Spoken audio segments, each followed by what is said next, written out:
Assalamualaikum warahmatullahi wabarakatuh. Berjumpa lagi bersama saya di kelas Pak Romli.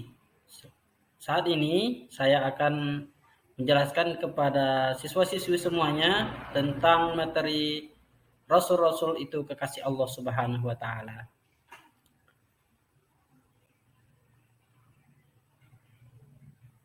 Sebelum dijelaskan secara detail tentang Rasul-Rasul Allah Subhanahu wa taala, mari kita lihat gambar berikut ini. Gambar pertama itu gambar tentang makam Rasulullah SAW. Yang kedua tentang Jabal Nur. Bagaimana dengan tanggapan Anda?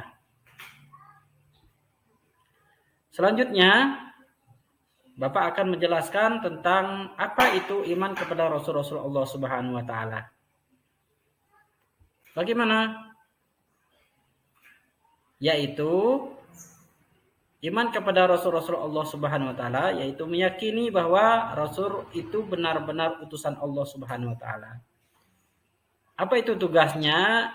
Yang ditugaskan untuk membimbing umat ke jalan yang benar agar selamat di dunia dan akhirat. Terus apa itu bedanya Nabi dan apa itu Rasul? Nabi adalah manusia pilihan yang diberi wahyu oleh Allah Subhanahu wa taala untuk dirinya sendiri dan tidak mempunyai kewajiban untuk menyampaikan pada umatnya.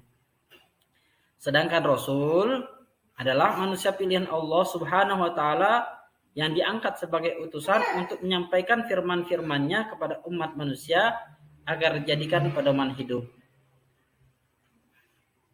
Kemudian sifat Rasul Allah Subhanahu wa taala. Ada yang sifat wajib, ada sifat mustahil. Sifat wajib bagi Rasul yang ada pada diri Rasul yaitu as-sidqi. Jadi maksud as-sidqi adalah Rasul selalu benar. Bagaimana tidak? Rasul harus benar. Sedang lawan kata dari as-sidqi yaitu sifat mustahil bagi Rasul adalah al-kizb. Artinya pembohong. Yang kedua, sifat wajib bagi Rasul adalah al-amanah. Yaitu Rasul selalu dipercaya. Sedang lawannya adalah khianat.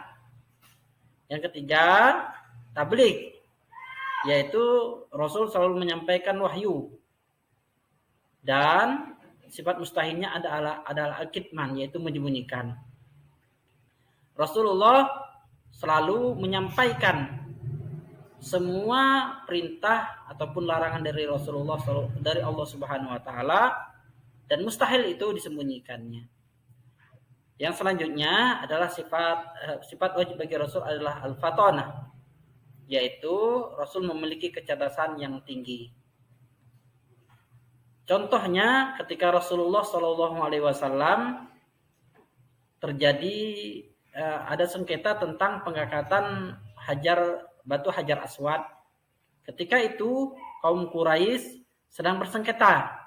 Bagaimana dan siapa yang akan berhak untuk memindahkan Hajar Aswad ke tempatnya yang semula. Yang mana pada waktu itu adanya renovasi Ka'bah. Nah akhirnya diputuskanlah siapa yang datang pertama kali ke Ka'bah, itulah orang yang berhak mengangkat Hajar Aswad.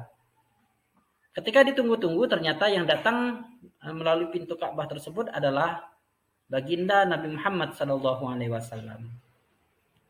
Ketika Nabi Muhammad SAW memecahkan masalah tersebut dengan cerdasnya, yaitu diambillah imamah yang ada di Rasulullah, kemudian dibentangkan, diangkat oleh Rasulullah batu tersebut di kain tersebut. Lalu apa? Dipanggillah pemuda perwakilan dari suku yang ada. Dan setiap pimpinan tersebut mengangkat dari ujung ke ujung sebilah kain tersebut. Lalu ketika diangkat bersama-sama, batu itu pun didekatkanlah di Ka'bah dan diangkat oleh Rasulullah SAW. Ternyata apa? Mereka merasa puas dengan apa yang dilakukan oleh Rasulullah SAW. Nah, ini adalah bukti bahwasanya Rasulullah mampu memecahkan masalah dengan cerdasnya. Oleh karena itu, sifat mustahil bagi Rasul yaitu al-baladah, yaitu bodoh. Siswa-siswi semuanya.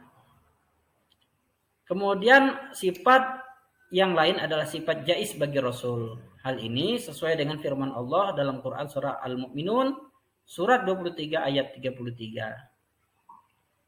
Yang berbunyi, "Ma haza illa basyarum mislukum ya'kulu mimma ta'kuluna minhu wa yashrabu mimma tashrabun."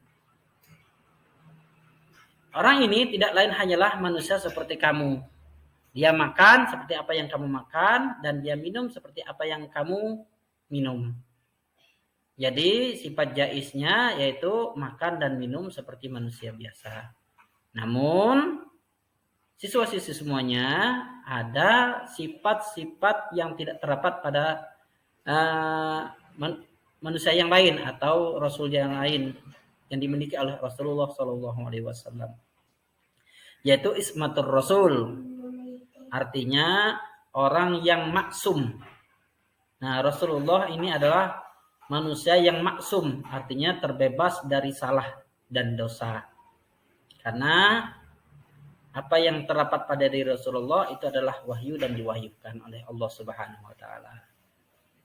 Kemudian iltizamur rasul, artinya orang yang selalu komitmen dengan apapun yang mereka ajarkan. Jadi tidak pernah melenceng. Ketika dia mengatakan A, maka A. Ketika dia mengatakan B, adalah B. Nah, seperti itu juga. Ketika itu wajib, maka hukumnya adalah wajib. Ketika itu haram, maka itu adalah hukumnya haram. Siswa-siswi semuanya. Selanjutnya adalah tugas Rasul Allah Subhanahu wa taala. Yang pertama, menyampaikan risalah dari Allah Subhanahu wa taala, mengajak kepada ketauhidan, memberi kabar gembira dan memberi peringatan, menunjukkan jalan yang lurus, membersihkan dan mensucikan jiwa manusia dan sebagai hujjah bagi manusia. Demikian materi tentang iman kepada Rasulullah. Semoga bermanfaat. Sampai jumpa di pertemuan selanjutnya. Assalamualaikum warahmatullahi wabarakatuh.